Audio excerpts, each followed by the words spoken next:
ಇದ್ದಾಗ ಒಂದು ಆಟ ಆಡ್ಬೇಕಾದ್ರೆ ಸಣ್ಣ ಇದಾದರೆ ಅಥವಾ ಏನಾದರೂ ಒಂದು ಸ್ವಲ್ಪ ಧೂಳು ಬಿತ್ತು ಅಂದರೆ ಕೆಂಪಗಾಗುತ್ತೆ. ಆ ಥರ ಆದಂಥ ಸಂದರ್ಭದಲ್ಲಿ ಅವರು ತಕ್ಷಣ ಅಲ್ಲಿ ಗಮನಕ್ಕೆ ತರಬೇಕಾಗಿತ್ತು. ಮತ್ತು ಶಾಲೆಯಲ್ಲಿ ಏನಾದರೂ ಅವರು ಗಮನ ಕೊಡದೇ ಇದ್ದ ಪಕ್ಷದಲ್ಲಿ ಅವರು BOಗೆ ಮತ್ತು ಮೇಲಾಧಿಕಾರಿಗೆ ಗಮನಕ್ಕೆ ತರಬೇಕಾಗಿತ್ತು.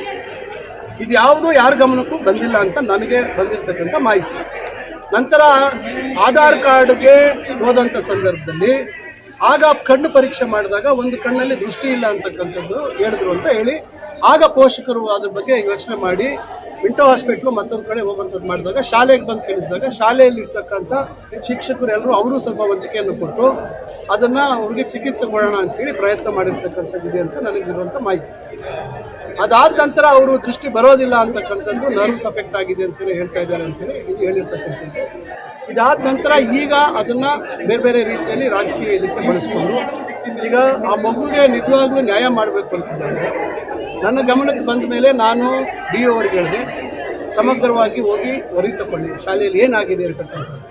ಯಾಕಂದರೆ ನ್ಯಾಯ ಪಂಚಾಯಿತಿಗಳು ಮಾಡಿದ್ದಾರೆ, ಹಣ ಕೇಳಿದ್ದಾರೆ, ಇಷ್ಟು ಹಣ ಕೊಡಿ, ಆಪ್ರೇಷನ್ ಮಾಡಿಸ್ತೀವಿ, ಅದು ಮಾಡಿಸ್ತೀವಿ, ಇದು ಮಾಡಿಸ್ತೀವಿ ಅಂತ ಏನೋ ನಮಗೆ ಹಿಂದ್ಗಡೆ ನಡೆದಿರ್ತಕ್ಕಂಥದ್ದು. ಈಗ ನಾನು BO ಅವ್ರಿಗೂ ಸೂಚನೆ ಕೊಟ್ಟಿದ್ದೆ ಮತ್ತು ಸರ್ಕಲ್ ಇನ್ಸ್ಪೆಕ್ಟರ್ಗೂ ಸೂಚನೆ ಕೊಟ್ಟಿದ್ದೆ. ಪ್ರತ್ಯೇಕವಾಗಿ ಅವರು ಏನು ಹೇಳಿದ್ರು, ಅವ್ರ್ಯಾರೋ 3 ಜನ ಮಕ್ಕಳು ಕೂತಿದ್ರಂತೆ, ಯಾರೋ ಗಲಾಟೆ ಮಾಡ್ತಿದ್ರಂತೆ, ಅವರೇನೋ ಕಡ್ಡಿ ಏನೋ ಬಿಸಾಕಿದ್ರಂತೆ, ಅದು ಈ ಮಗುಗೆ ಬಿತ್ತಂತೆ ಅಂಥೇಳಿ ಏನೋ ಹೇಳಿದ್ರು, ಹಾಗೆ ಹೀಗೆ ಅಂತೆಲ್ಲ ಹೇಳ್ತಾರೆ. ಈಗ ಪೋಷಕರಿಗೆ ತಿಳುವಳಿಕೆ ಕಮ್ಮಿ ಇತ್ತು ಅಥವಾ ಏನು ವ್ಯವಸ್ಥೆ ಮಾಡಬೇಕು ಅನ್ನೋದು ತಿಳುವಳಿಕೆ ಇತ್ತು ಅನ್ನೋದು ಗೊತ್ತಿಲ್ಲ. ಆದರೆ ಅದೇನು ಸತ್ಯಾಸತ್ಯತೆ ಆ ರೀತಿ ಆಗಿದೆಯಾ ಅಂತಕ್ಕಂಥದ್ದನ್ನು ನಾನು ಅವತ್ತು ಸರ್ಕಲ್ ಇನ್ಸ್ಪೆಕ್ಟ್ರಿಗೆ, ಸಬ್ ಇನ್ಸ್ಪೆಕ್ಟ್ರಿಗೆ ಸೂಚನೆ ಕೊಟ್ಟು ನೀವು ಮರು ದಿವಸ ಅಂದರೆ ಸೋಮವಾರ ದಿವಸ ನೀವು ಅದನ್ನು ತನಿಖೆ ಮಾಡಿ ಇದು ಮಾಡಿ ಅಂತ ನಾವು ಹೇಳಿದ್ವಿ. ಆದರೆ ಮಧ್ಯದಲ್ಲಿ ಇದಕ್ಕೆ ರಾಜಕೀಯ ಲೇಪನ ಕೊಟ್ಟು ಶಾಲೆಯಲ್ಲಾಗಿರ್ತಕ್ಕಂಥ ಘಟನೆ ಅಕಸ್ಮಾತು ನಿಜ ಸುಳ್ಳು ಅಂತಕ್ಕಂಥದ್ದು ತನಿಖೆ ಮತ್ತು ಮಾಹಿತಿ ಸಂಗ್ರಹಣೆಯಿಂದ ನಿಜವಾಗ್ಲೂ ಶಿಕ್ಷಕರಿಂದ ತೊಂದರೆ ಆಯ್ತಾ ಮಗುಗೆ ಅಂತಕ್ಕಂಥದ್ದು ಇವೆಲ್ಲ ಭಾಳ ಮುಖ್ಯವಾದಂಥ ವಿಚಾರ. ಇವತ್ತು ಮಗುವ ದೃಷ್ಟಿ ಇವತ್ತು ಎಲ್ಲರಿಗೂ ಮುಖ್ಯ. ಆ ಮಗುವಿಗೆ ದೃಷ್ಟಿ ಯಾವ ರೀತಿ ಕೊಡಬೇಕು ಅಂತಕ್ಕಂಥದ್ದು ನಮ್ಮ ಮುಂದೆ ಇರ್ತಕ್ಕಂಥದ್ದು. ಆದರೆ ರಾತ್ರಿ ಧರಣಿ ಮಾಡುವಂಥದ್ದು BOಗೆ ಸಂಬಂಧನೇ ಇಲ್ಲ. BOಗೆ ಎಲ್ಲಿತ್ತು ಮಾಹಿತಿ? ಮಗುಗೆ ತಗೊಂಡಾಗ BOಗೆ ಮಾಹಿತಿ ಇತ್ತ? ಯಾರಿಗೆ ಮಾಹಿತಿ ಇತ್ತು? ನೀವು BO ಮೇಲೆ FIR ಹಾಕ್ಸ್ತೀರಾ? ಸರ್ಕಾರಿ ಇವರೇನೋ ನೌಕರರ ಸಂಘದ ಇವರು ಯಾರು ಅಲ್ಲಿ ಹೋಗಿ ಎಲ್ಲರಿಗೂ ಮಾತಾಡಿ ಏನೋ ಒಂದು ಸಹಾಯ ಮಾಡೋಣ ಅಂತೇಳಿ ಹೋದಂಥವ್ರ ಮೇಲೆಲ್ಲ ಹಾಕ್ಸ್ತೀರಾ? ಇದ್ರ ಉದ್ದೇಶ ಏನು? ಹಂಗಾರೆ ಆ ಮಗುಗೆ ದೃಷ್ಟಿ ಕೊಡುವಂಥದ್ದು ಅಲ್ಲ ನಿಮ್ಮ ಉದ್ದೇಶ. ನೀವು ಬೇರೆ ಬೇರೆ ಕಾರಣಗಳನ್ನು ಇಟ್ಕೊಂಡು ಬೇರೆ ಬೇರೆ ಸಂದರ್ಭದಲ್ಲಿ ನಿಮ್ಮ ಬೇಜವಾಬ್ದಾರಿ ಹೇಳಿಕೆಗಳ ವಿರುದ್ಧ ಹೋರಾಟಗಳನ್ನು ಮಾಡಿರ್ತಕ್ಕಂಥ ಅವ್ರ ಮೇಲೆ ದ್ವೇಷ ಸಾಧಿಸಬೇಕು ಅಂತಕ್ಕಂಥ ದೃಷ್ಟಿಯಲ್ಲಿ ನೀವು ಇವತ್ತು ಆ ಅಧಿಕಾರಿಗಳು ಇವತ್ತು ತಪ್ಪು ಮಾಡಿದ್ದಾರೆ. ಸರ್ಕಲ್ ಇನ್ಸ್ಪೆಕ್ಟರ್ ಇರ್ಬೋದು, ಸಬ್ ಇನ್ಸ್ಪೆಕ್ಟರ್ ಇರ್ಬೋದು. ಈಗ ನಾನು ನಾಳೆ ನಿಮ್ಮ ಮೇಲೆ ಕಂಪ್ಲೇಂಟ್ ಕೊಟ್ಟರೆ ತೊಗೊಂಡ್ಬಿಡ್ತಾರ? ಸಂಬಂಧ ಏನ್ರಿ? ನೀವು ಶಾಲೆಯ ಶಿಕ್ಷಕರ ಮೇಲೆ ಆ ಸಂಬಂಧಿತ ಯಾರು ಶಿಕ್ಷಕರು ಏನೋ ಅಕಸ್ಮಾತ್ ಕಡ್ಡಿ ಎಸೆದ್ರು ಮತ್ತೊಂದರು ಅಂತೇನು ಏನು ಇವತ್ತು ಹೇಳ್ಕೊಳ್ತಾ ಇದ್ದಾರೆ, ಅವ್ರ ಮೇಲೆ ನೀವು ದೂರು ದಾಖಲು ಮಾಡುವಂಥದ್ದು ಸರಿ ಇದೆ. BO ಅವ್ರ ಮೇಲೆ ಮತ್ತೊಬ್ಬರ ಮೇಲೆ ಯಾವ ಆಧಾರದ ಮೇಲೆ ಮಾಡಿದ್ದೀರ ನೀವು ಕೇಸು? ಅದರಿಂದ ಈಗ ಇದನ್ನು ಭಾಳ ಗಂಭೀರವಾಗಿ ತೆಗೆದುಕೊಂಡಿದ್ದೀವಿ ನಾವು. ಇದು ಈ ರೀತಿಯಾಗಿ ಅಧಿಕಾರಿಗಳ ನೈತಿಕ ಬಲವನ್ನು ಕುಗ್ಗಿಸ್ತಕ್ಕಂಥದ್ದು, ಬ್ಲ್ಯಾಕ್ ಮೇಲ್ ಮಾಡ್ತಕ್ಕಂಥ ತಂತ್ರಗಾರಿಕೆಗೆ ನಾವು ಅವಕಾಶ ಕೊಡೋದಿಲ್ಲ. ಆ ಮಗುಗೆ ದೃಷ್ಟಿ ತೊಂದರೆ ಆಗಿದೆ, ಆ ಮಗುಗೆ ದೃಷ್ಟಿಗೆ ಸಹಾಯ ಮಾಡಬೇಕು, ಅದು ಖಂಡಿತ ಅದು ಎಲ್ಲರ ಜವಾಬ್ದಾರಿ ಇದೆ. ಆದರೆ ರಾಜಕೀಯಕ್ಕೆ ಅದನ್ನು ಬಳಸ್ಕೊಂಡು ನೀವು ಅದನ್ನು ನಿಮ್ಮ ದ್ವೇಷ ಸಾಧನೆ ಮಾಡೋದು ಎಷ್ಟು ಸರಿ? ಈಗ ನೇಹಾ ಪ್ರಕರಣ ಹುಬ್ಳಿದು ಲೋಕಸಭಾ ಚುನಾವಣೆ ಸಂದರ್ಭದಲ್ಲಿ ಯಾರ್ಯಾರು ಹೋಗಿ ಅವ್ರ ಮನೆಗೆ ಭೇಟಿ ಕೊಟ್ಟರು. ಈಗ ಪಾಪ ಆ ಪರಿಸ್ಥಿತಿ ಏನಾಯಿತು? ಹಿರೇಮಠ ಅವ್ರ ತಂದೆ ಅವರು ಅವತ್ತು ಎಲ್ಲ ದೊಡ್ಡ ರಾಷ್ಟ್ರ ನಾಯಕರೆಲ್ಲ ಅವ್ರ ಮನೆಗೆ ಭೇಟಿ ಕೊಟ್ಟರಲ್ಲ ರಾಜಕೀಯ ಲಾಭ ಪಡೆಯೋಕ್ಕೆ. ಇವತ್ತೇನಾಯಿತು ಪ್ರಕರಣ? ಎಲ್ಲರಿಗೂ ಬಂತು. ಈಗ ಅದು ಅವ್ರ ತಂದೆ ಅವ್ರಿಗೆ ನ್ಯಾಯ ಕೊಡೋದಕ್ಕೆ ಇವರೆಲ್ಲರೂ ಬೇರೆಯವರು ಹೋಗಿ ಅವ್ರ ಮೇಲೆ ಸಹಾನುಭೂತಿಯನ್ನು ವ್ಯಕ್ತಪಡಿಸಿ ರಾಜಕೀಯಕ್ಕೆ ಲಾಭಕ್ಕೆ ಬಳಸ್ಕೊಂಡ್ರಲ್ಲ, ಅವರೇನಾದರೂ ಇದ್ದಾರಾ? ಈಗ ಇದು ಅಷ್ಟೇ. ಆ ಮಗುವಿಗೆ ದೃಷ್ಟಿಗೆ ಸಂಬಂಧಪಟ್ಟಂತೆ ಎಲ್ಲರೂ ಜವಾಬ್ದಾರಿಯುತವಾಗಿ ನಡ್ಕೋಬೇಕಾಗುತ್ತೆ. ಇದು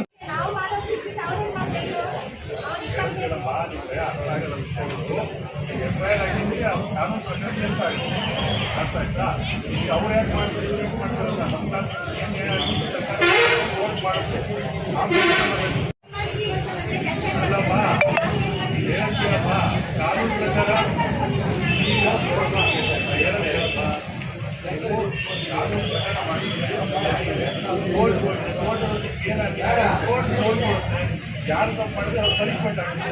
ಕೋರ್ಟ್ಗೂ ನಂಬಿಕೆ ಇರಬೇಕು.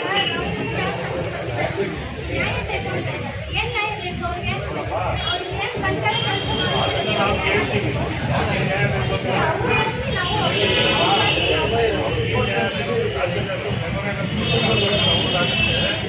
ನೀವು ನೋಡಿ ನನಗೆ ಮಾಡಿದ ಕರೆಕ್ಟ್ ಇದೆ, ಆಗಲ್ಲ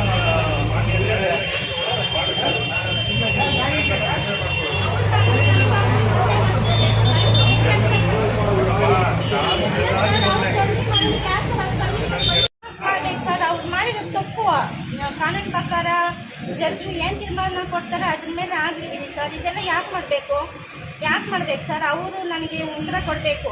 ನನ್ನ ಮಗುಗೆ ಈ ಥರ ಆದಾಗ ಸಹಾಯ ಮಾಡಿದ್ದೀನಿ ಅಂತ ಸ್ಕೂಲ್ ಮಾಸ್ಟರ್ಸ್ ಎಲ್ಲ ಹೇಳ್ತಾ ಇದ್ದಾರಲ್ವಾ, ಅವ್ರು ಯಾಕೆ ಸಹಾಯ ಮಾಡಬೇಕು? ಪರ್ಸ್ನಲಿಗೆ ಸಹಾಯ ಮಾಡುವಂಥ ಅವಶ್ಯಕತೆ ಅವ್ರಿಗೇನಿತ್ತು? ನಮಗಂತ ನಮ್ಮ ಬರೋ ಮಕ್ಕಳಿಗಂತಲೇ ಡಿಪಾರ್ಟ್ಮೆಂಟ್ ಇದ್ದಾರಲ್ಲ, ಗೌರ್ಮೆಂಟ್ ಡಿಪಾರ್ಟ್ಮೆಂಟಿಗೆಲ್ಲ ಅವ್ರಿಗೆಲ್ಲ ಯಾಕೆ ಇನ್ಫಾರ್ಮ್ ಮಾಡಬಾರ್ದು? ಯಾಕೆ ಸರ್ ಇನ್ಫಾರ್ಮ್ ಮಾಡಬಾರ್ದು? ನಾವೇ ಪಬ್ಲಿಕ್ ಬರೋವರೆಗೂ ಅವ್ರು ಯಾಕೆ ಬಂದಿಲ್ಲ ಅದಕ್ಕೆ ನಮ್ಗೆ ಉತ್ತರ ಬೇಕು. ಇವಾಗ ಕೊಡಲಿ, ಅವ್ರು ಬಂದು ಅವ್ರು ನೌಕರ ಸಂಘದವ್ರು ಯಾರ್ಯಾರಿದ್ದಾರೆ ಅವರೆಲ್ಲ ಬಂದ ಬಗ್ಗೆ ಉತ್ತರ ಕೊಡಲಿ ನನಗೆ. ಇವಾಗ ಯಾಕೆ ಅವ್ರು ಪಬ್ಲಿಕ್ ಮಾಡಿಲ್ಲ? ಯಾಕೆ ಹೇಳಿ? ಅವ್ರು ಮಾಡಿರೋ ತಪ್ಪು ಮುಚ್ಚಾಕೋಸ್ಕರ 40,000 ಕೊಟ್ಟಿಲ್ಲ ಅಂತ ನಾವು ಹೇಳ್ತಾ ಇಲ್ಲ. ಒಪ್ಕೊಂಡಿದ್ದಾರೆ, ನ್ಯಾಯ ಪಂಚಾಯತಿ ಮಾಡಿದ್ದಾರೆ, ಅಲ್ಲೆಲ್ಲ ಒಪ್ಕೊಂಡಿದ್ದಾರೆ, ಹಾಸ್ಪಿಟ್ಲಿಗೆ ಬಂದಿದ್ದಾರೆ, ಅಲ್ಲಿ ಒಪ್ಕೊಂಡಿದ್ದಾರೆ, ಪೊಲೀಸ್ ಸ್ಟೇಷನ್ಗೂ ಒಪ್ಕೊಂಡಿದ್ದಾರೆ, ಏನು ಸರ್ಟಿಫಿಕೇಟ್ ಮುಂದೆ ಒಪ್ಕೊಂಡಿದ್ದಾರೆ, ಸರ್ಕಲ್ ಇನ್ಸ್ಪೆಕ್ಟರ್ ಮುಂದೆನೂ ಒಪ್ಕೊಂಡಿದ್ದಾರೆ. ಅವ್ರು ಯಾಕೆ ಇದೆಲ್ಲ ಡಿಸಿಷನ್ ತೊಗೊಬೇಕಾಗಿತ್ತು? ಅವ್ರು ಏನು ಕೊಟ್ಟಿಲ್ಲ ಅಂದಮೇಲೆ ಅವ್ರು ಇನ್ಫಾರ್ಮ್ ಮಾಡಬೇಕಾಗಿತ್ತು ಮೇಲಧಿಕಾರಿಗಳಿಗೆಲ್ಲ. ಯಾಕೆ ಮಾಡಲಿಲ್ಲ? ನಾನೇ ಬಂದು ಪಬ್ಲಿಕ್ ಬರೋರು ಯಾಕೆ ಸುಮ್ಮನಿದ್ರು ಸರ್? ಅವರು ಯಾಕೆ ಸುಮ್ಮನಿದ್ರು? ಅವತ್ತು ನನ್ನ ಮಗು ಹೊಡೆದಿದ್ದ ದಿವಸ ಕರ್ಕೊಂಡು ನಮ್ಮ ಕಣ್ಣಾಗಿದ್ರೆ ತೋರಿಸ್ಬೇಕಾಗಿತ್ತು. ಯಾಕೆ ತೋರಿಸಿಲ್ಲ? ಅವ್ರ ಮಕ್ಕಳಾಗಿದ್ರೆ ಸುಮ್ಮನೆ ಇರ್ತಾರೇನು ಸರ್ ಅವರು? ನನ್ನ ಮಗುಗಾಗಿರೋ ಅನ್ಯಾಯ ಅವ್ರು ನಮ್ಗೆ ಉತ್ತರ ಕೊಡಬೇಕು. ಇವಾಗ ನನ್ನ ಮಗು ಫಸ್ಟ್ ಹೆಂಗಿತ್ತು ಹಂಗೆ ಆಗಬೇಕು, ಇಲ್ಲಾಂದರೆ ನಾನು ಸುಮ್ಮನೆ ಬಿಡೋಲ್ಲ ಸರ್. ಇದನ್ನು ಯಾರಾದರೂ ಸರಿಯಾಗಿ ನೋಡಿದಾರಂದರೆ ನಾನು, ನನ್ನ ಮಗು, ನನ್ನ ಗಂಡ ಇಲ್ಲೇ ಪೆಟ್ರೋಲ್ ಹಚ್ಕೊಂಡು ನಾವು ಸುಟ್ಕೊಂಡು ಬಿಡ್ತೀವಿ. ನಂಗೆ ನ್ಯಾಯ ಬೇಕೇ ಬೇಕು. ಬರಲಿ, CM ಬರಲಿ, DC ಬರಲಿ, AC ಬರಲಿ, ಎಲ್ಲರೂ ಬರಲಿ. ನನಗಾಗಿರೋ ಅನ್ಯಾಯ ಅವ್ರಿಗೇನು ಪನಿಷ್ಮೆಂಟ್ ಕೊಡ್ತಾರೆ ನಂಗೆ ಅದು ಬೇಕಾಗಿಲ್ಲ. ನಂಗೆ ಬೇಕಾಗಿರೋದು ನನ್ನ ಮಗು ಬಂದಬೇಕು. ಯಾಕೆ ಅವ್ರು ಪರ್ಸ್ನಲಾಗಿ ನಮ್ಗೆ ಸಹಾಯ ಮಾಡೋಂಥ ಅವಶ್ಯಕತೆ ಅವ್ರಿಗೇನಿದೆ? ಅವ್ರಿಗೆಲ್ಲ ಕೇಳಿ, ಪ್ರಶ್ನೆ ಅವ್ರ ಹತ್ರ ಕೇಳಿ. ನನ್ನ ಹತ್ರ ಯಾಕೆ ಕೇಳ್ತಾರೆ? ಯಾಕೆ ಕೇಳಬೇಕು ನನ್ನ ಹತ್ರ? ಯಾಕೆ ನಮಗಂತ ಡಿಪಾರ್ಟ್ಮೆಂಟ್ಗೆ ಇದ್ದಾವಲ್ಲ, ಗೌರ್ಮೆಂಟ್ ಆಫೀಸರ್ಸ್ ಎಲ್ಲ ಇದ್ದಾರಲ್ಲ, ಅವ್ರಿಗೆಲ್ಲ ಇನ್ಫಾರ್ಮ್ ಮಾಡಬೇಕಾಗಿತ್ತಲ್ಲ. ಪರ್ಸ್ನಲಾಗಿ ಅವ್ರು ತಗೊಳ್ಳೋಂಥ ಅವಶ್ಯಕತೆ ಅವ್ರಿಗೇನಿತ್ತು? ನೌಕರ ಸಂಘದವ್ರು ಹೇಳ್ತಾರೆ ನಮ್ಮ ಮೇಲೆ ಕೇಸ್ ಹಾಕ್ಬಿಟ್ಟು ನೀವು ಹುಡುಗಂದ್ರೆ ಅಷ್ಟೊಂದು ತಮಾಷೆ ಅಂದ್ಕೊಂಡಿದ್ದೀರ ಅಂತಾರೆ. ಏನು ಅವ್ರಿಗಿರೋದೇನು ನಮಗಿಲ್ದಿರೋದು ಎಂತಾರೆ? ಅವ್ರೇನು ಆಫೀಸರ್ಸ್ ಅಂತಲ್ಲ? ನಾವು ಬಡವ್ರು ನಮ್ಮ ಕೈಲಿ ಏನು ಆಗೋದಿಲ್ಲ ಅಂತಲ್ಲ? ಯಾಕೆ ಸರ್ ಬಡವ್ರಿಗೆ ಯಾಕೆ ಸರ್ ಎಲ್ಲೋದ್ರೂ ನ್ಯಾಯ ಸಿಗ್ತಾ ಇಲ್ಲ? ಎಲ್ಲ ಅವ್ರ ಪರನೇ ಯಾಕೆ ಸರ್ ಮಾತಾಡ್ತಾ ಇದ್ದಾರೆ? ಅವ್ರ ಮೇಲೆ FIR ಆಗಿದೆ, ಸರಿ ಕೋರ್ಟ್ಗೆ ಹೋಗ್ತಾರೆ, ಅವ್ರು ಏನು ತೀರ್ಮಾನ ಕೊಡ್ತಾರೋ ಗೊತ್ತಿಲ್ಲ. ಅವರೇನೋ ಓಡಾಡ್ಕೊಂಡಿರ್ತಾರೆ. ಜೀವನ ಪೂರ್ತಿ ಕಟ್ಟಾಗಿರೋದು ನನ್ನ ಮಗುಗೆ ಸರ್. ದಯವಿಟ್ಟು ನನ್ನ ಮಗು ಕಣ್ಣು ಬರೋ ಥರ ಮಾಡಿ. ಜೀವನ ಪೂರ್ತಿ ಅವ್ರು ಕಣ್ಣಾಗ್ಬಿಟ್ಟಿದೆ ಸರ್, ಜೀವನ ಪೂರ್ತಿ ಕಟ್ಟಾಗ್ಬಿಟ್ಟಿದೆ ಅವ್ರಿಗೆ. ಯಾಕೆ ಸರ್ ನಮ್ಮಂತ ಬಡವ್ರು ಕಟ್ಟಾಗಿಟ್ಕೊಂಡು ರಾಜಕೀಯ ಅಂತ ಯಾಕೆ ಸರ್ ನಮ್ಮ ಗೋಡು ಒಯ್ಕೊಂತೀರಾ? ನಮ್ಮ ಬಡವ್ರ ಹೊಟ್ಟೆ ಮೇಲೆ ಯಾಕೆ ಸರ್ ಹೊಡಿತೀರಾ? ಏಕೆ ಸರ್ ಬಂದಿದ್ದೀರಾ? ಅವ್ರ ಹೆಸರೇ ಮಾಡಿಸೋರಿಗೆ. ಆಮೇಲೆ ನೀವೆಲ್ಲ ಏನು ಮಾಡಿದ್ದೀರಾ? ಅಧಿಕಾರಿಗಳು ಏಕೆ ಸರ್ಕಾರ ಕಣ್ಮುಚ್ಕೊಂಡಿದ್ದೀರಾ? ನನ್ನ ಮಗು ಕಣ್ಣಾಗಿದೆ, ಸರ್ಕಾರ ಕಣ್ಣಿಲ್ವಾ? ಯಾಕೆ ಯಾರ ಗಮನಕ್ಕೆ ಯಾಕೆ ಸರ್ ಬರ್ತಾ ಇಲ್ಲ? ಯಾರ ಗಮನಕ್ಕೂ? ಸತ್ತ ಮೇಲೇ ಬರ್ತೀರಾ ಪರಿಹಾರ ಕೊಡೋದಕ್ಕೆ, ನ್ಯಾಯ ಕೊಡಿಸೋದಕ್ಕೆ? ಬದುಕಿರುವಾಗ ಯಾರು ಬರಲ್ವಾ? ಯಾಕೆ ಬರಲ್ಲ? ಬನ್ನಿ ಸರ್, ದಯವಿಟ್ಟು ಬನ್ನಿ, ನನ್ನ ಮಗು ನ್ಯಾಯ ಕೊಡಿಸಿ, ನನ್ನ ಕಷ್ಟ ಕೇಳಿ. ಯಾಕೆ ಅವ್ರ ಬರ ಯಾಕೆ ಸರ್ ಇದೆಲ್ಲ ಮೀಟಿಂಗು ಅದು ಇದು ಯಾಕೆ ಸರ್ ಮಾಡಬೇಕು? ಅನ್ಯಾಯ ಮಾಡಿದ್ದಾರೆ. ಅವ್ರ ಬರ ಕಠಿಣ ಕ್ರಮ ತಗೊಳ್ಬಿಟ್ಟು ಅವ್ರ ಬಗ್ಗೆನೇ ಅವ್ರ ಕಾರಣನೇ ರಚನೆ ಮಾಡಕ್ಕೆ ಬರ್ತಾ ಇದ್ದೀರಂತೆ. ನಿಮ್ಗೇನು ಮಕ್ಕಳಿಲ್ವಾ ಅಂತ ನನ್ನ ತಾಯಿ ಅಂತ ಗೊತ್ತಾಗಲ್ಲ ನಿಮಗೆ? ಸುಮ್ಮನೆ ಅಭಿಷೇಕ ಮೇಲೆಲ್ಲ ನಾನು FIR ಹಾಕ್ಬಿಟ್ಟು ಈ ಥರ ಎಲ್ಲ ಮಾಡೋದು ನನಗೆ ಮುಂಚಿರ್ತೀಯ ಸರ್? ಏನು ಮಾಡ್ತೀರಾ? ಸುಧಾಕರ್ ಸರ್ ಸರ್ ಇನ್ಫಾರ್ಮ್ ಮಾಡಿಲ್ವಾ? ಬಾಲಾಜಿ ಸರ್ ಇನ್ಫಾರ್ಮ್ ಮಾಡಿಲ್ವಾ? ಯಾರು ಇವರೆಲ್ಲ? ಸುಧಾಕರ್ ಸರ್ ಯಾರು? ಬಾಲಾಜಿ ಸರ್ ಯಾರು? ಇವರೆಲ್ಲ ಯಾಕೆ ಇನ್ವಾಲ್ವ್ ಆಗಿದ್ದಾರೆ? ಇದು ರಾಜಕೀಯ ಅಲ್ವಾ? ಇದು ರಾಜಕೀಯ ಅಲ್ವೇನು ಸರ್?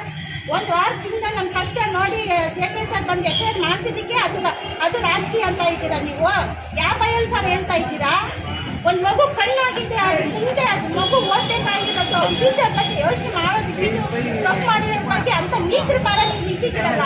ಯಾಕೆ ಸರ್? ನಿಮ್ಗೇನು ಗೊತ್ತಾಗ್ತಾ ಇಲ್ವೇನು ಸರ್? ನಿಮ್ಮ ಮಕ್ಕಳಿಲ್ವೇನು ಸರ್? ಮಕ್ಕಳಿಲ್ವೇನು ಸರ್ ನಿಮಗೆ? ನನ್ನ ಕಷ್ಟ ಯಾಕೆ ಸರ್ ಯಾರಿಗೂ ಅರ್ಥ ಆಗ್ತಾ ಇಲ್ಲ? ಯಾಕಿದ್ರೆ ರಾಜಕೀಯ ಲೆವೆಲ್ ಯಾಕೆ ಸರ್ ತಗೊಂಡು ಹೋಗ್ತಾ ಇದ್ರು? ಯಾಕೆ ತಪ್ಪು ಮಾಡಿದವ್ರು ಶಿಕ್ಷೆ ಆಗಿದ್ದೀವಿ? ಯಾಕೆ ಒತ್ತಡ ಮಾಡಬೇಕಾಗಿತ್ತು? ಅವರೆಲ್ಲ ಎಫ್ಐಆರ್ ಮಾಡಬೇಡ, ಟೆಸ್ಟ್ ತಗೊಂಡ್ರೆ ಯಾಕೆ ಸರ್ ಒತ್ತಡ ಮಾಡಬೇಕಾಗಿತ್ತು? ಯಾಕೆ ಸರ್ ಬಾಲಾಜಿ ಸರ್ ಅಂದರೆ ಅವ್ರಿಗೆ ಇದಕ್ಕೆ ಸರ್ ಸಂಬಂಧ? ನೌಕರ ಸಂಘದ ಅವ್ರು ಯಾರು ಸರ್? ಅವ್ರಿಗೇನು ಸರ್ ಸಂಬಂಧ? ಹೊಡೆದಿರೋದು ಟೀಚರು, ಹೊಡ್ಕೊಂಡಿರೋದು ನನ್ನ ಮಗ. ನಾವಿಬ್ಬರೇ ಏನೋ ಮಾಡ್ಕೊತೀವಿ, ಇವರೆಲ್ಲ ಯಾಕೆ ಸರ್ ಇನ್ವಾಲ್ವ್ ಆಗಬೇಕಾಗಿತ್ತು? ಯಾಕೆ ಇನ್ವಾಲ್ವ್ ಆಗಬೇಕಾಗಿತ್ತು? ಒಂದು ತಪ್ಪು ಮಾಡಿದ್ದಾರೆ, ಆ ತಪ್ಪು ಮುಚ್ಚಾಕೋಸ್ಕರ ತಪ್ಪು ಮೇಲೆ ಮಾಡಿ ಇವಾಗ ರಾಜಕೀಯ ಲೆವೆಲ್ ಹೋಗ್ಬಿಟ್ಟು ಅಂತ ನಿಲ್ಲಿಸ್ಬಿಟ್ಟು ಮತ್ತೆ ರಾಜಕೀಯ ಪಾಠ ಮಾಡ್ತಾ ಇದ್ದೀರಾ. ರಾಜಕೀಯ ಲೆವೆಲ್ನಲ್ಲಿ ಹೋಗ್ತಾ ಇದ್ದೀರಿ ಅಂತ ನನಗೆ ಪ್ರಶ್ನೆ ಮಾಡ್ತೀರಾ? ನನಗೆ ಪ್ರಶ್ನೆ ಉತ್ತರ ಕೊಟ್ಟು ಇವಾಗ ಅವರೆಲ್ಲ ಬಂದು ಯಾಕೆ ಅವ್ರ ಮೇಲಾಧಿಕಾರಿ ಕೆಲಸ ಸಿಕ್ಕಿಲ್ಲ ಇಷ್ಟ ಆಗ್ತಿಲ್ಲ? ಯಾಕೆ ಅವ್ರು ಪರ್ಸನಲ್ ಯಾಕೆ ಅವರೆಲ್ಲ ಇದನ್ನು ಹ್ಯಾಂಡ್ ಮಾಡಿದ್ರು? ಯಾಕೆ ಸರ್ ಮಾಡಿದ್ರು? ಅವ್ರನ್ನ ಕೇಳಿ ಸರ್, ಇದಕ್ಕೆಲ್ಲ ಉತ್ತರ ನಮ್ಮ ಹತ್ರ ಯಾಕೆ ಹೇಳ್ತಾ ಇದ್ದೀರಾ? ನಾವು ಹಳ್ಳಿ ಜನ ಯಾವ ಥರ ಅಂದರೆ ಜ್ವರ ಚಳಿ ಬಂದರೆ ಒಂದು ರೂಪಾಯಿ 2 ರೂಪಾಯಿಗೆ ಮಾರ್ಕೆಟ್ ತೊಗೊಂಡ್ಬರ್ತೀವಿ, ಮನೇಲಿ ಇರ್ತೀವಿ ಅಷ್ಟೇ. ಯಾಕೆ ಹೊಡೆದಿದ್ದ ತೊಗೊಂಡು ಕರ್ಕೊಂಡೋಗಿ ಹಾಸ್ಪಿಟಲ್ ತೋರಿಸಿದಾರಲ್ವ ಅವರು? ಅದೇ ಅವತ್ತು ಕಣ್ಣು ಹಾಸ್ಪಿಟಲ್ ಯಾಕೆ ಕರ್ಕೊಂಡು ಹೋಗ್ಬಾರ್ದು ಅವರು? ಯಾಕೆ ಸರ್ ಕರ್ಕೊಂಡು ಹೋಗ್ಬಾರ್ದು? ಅವ್ರ ಮಕ್ಕಳಿಗೆ ಸುಮ್ಮನೆ ಇರ್ತಾ ಇದ್ರ? ಕರ್ಕೊಂಡು ಹೋಗಿ ತೋರಿಸ್ತಾ ಇರಲಿಲ್ವ? ಅವತ್ತೇ ಕರ್ಕೊಂಡೋಗಿ ಹಾಸ್ಪಿಟಲ್ ತೋರಿಸಿದ್ರೆ ಇವತ್ತು ನನ್ನ ಮಗು ಕಣ್ಣಿರ್ತಾ ಇತ್ತಲ್ವ ಸರ್?